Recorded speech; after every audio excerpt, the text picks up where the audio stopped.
Hi there, Kaylee Taylor here. I want to start out by saying how much I've enjoyed taking your class this semester. For the purposes of this video, I am going to focus on two paragraphs taken from Part 1, The Silence Dialogue, Power in Pedagogy and Educating Other People's Children. The two paragraphs read as follows, and they were listed at the end of this article, basically like the last little section. The dilemma is not really in the debate over instructional mythology, but rather in communicating across cultures and in addressing the more fundamental issue of power, of whose voice gets to be heard in determining what is best for poor children and children of color. Will Black teachers and parents continue to be silenced by the very forces that claim to give voice to our children? Such an outcome would be tragic, for both groups truly have something to say to one another. As a result of careful listening to alternative points of view, I have myself come to a viable synthesis of perspectives. But both sides do need to be able to listen, and I contend that it is those with the most power, those in the majority, who must take the greater responsibility for initiating the process. So I'm going to go ahead and stop there before I read the last paragraph. But that last line really hits home with me because I believe that as a white female, that I am in the majority as far as having the most power, and that I must take responsibility for initiating the process. And that is the process of careful listening. And by really not passing judgment, but just being a listening ear and really, really trying to understand where another person is coming from.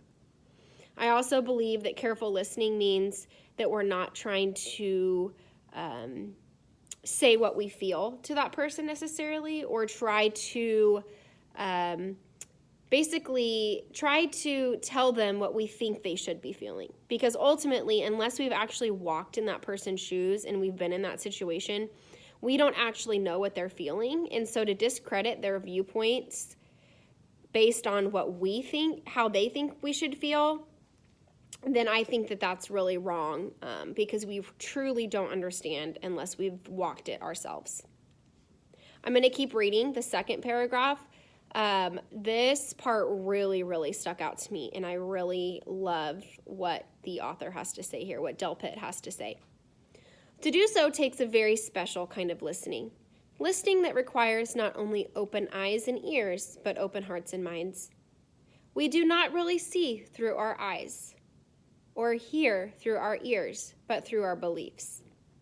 To put our beliefs on hold is to cease to exist as ourselves for a moment, and that is not easy.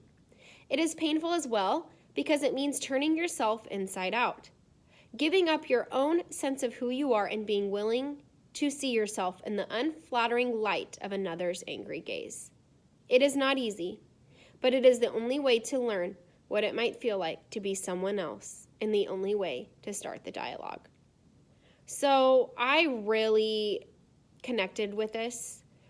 I really do believe that we, through our beliefs,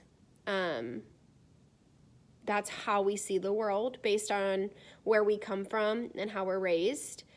And I was raised Christian, but as a Christian individual, there are misconceptions in this church, such as, the whole stigma surrounding gay people. And, I was told since I was little that, gay marriage is wrong and that the Bible does not agree with it. However, I have come to a point in my adulthood that we are called to love everyone and to look past those differences. And I feel like that's kind of what this is saying here, is that we have to put our own beliefs on hold in order to really understand where a person is coming from. Because I think we are so quick to defend ourselves and defend where we come from that we're not truly listening, and we place judgment on someone else's life, and we think we know what they're feeling, and we really don't.